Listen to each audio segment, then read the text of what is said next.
Hello friends, আজকে garlic পাস্তার recipe share করব।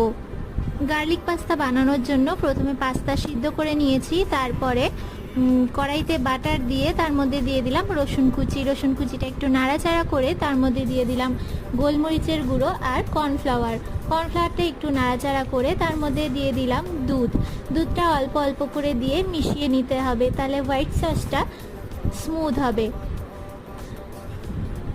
White সসটা বানানো হয়ে গেছে। এবার এর মধ্যে দিয়ে দিলাম চিলি ফ্লেক্স, লঙ্কার গুঁড়ো, নুন আর ম্যাগি মশলা, ম্যাজিক মশলা, ওটা দিয়ে নাড়াচাড়া করে তার মধ্যে দিয়ে দিলাম ডিম ভুজিয়া দিয়ে মিশিয়ে তার মধ্যে সিদ্ধ করে রাখা পাস্তাগুলো দিয়ে দিচ্ছি।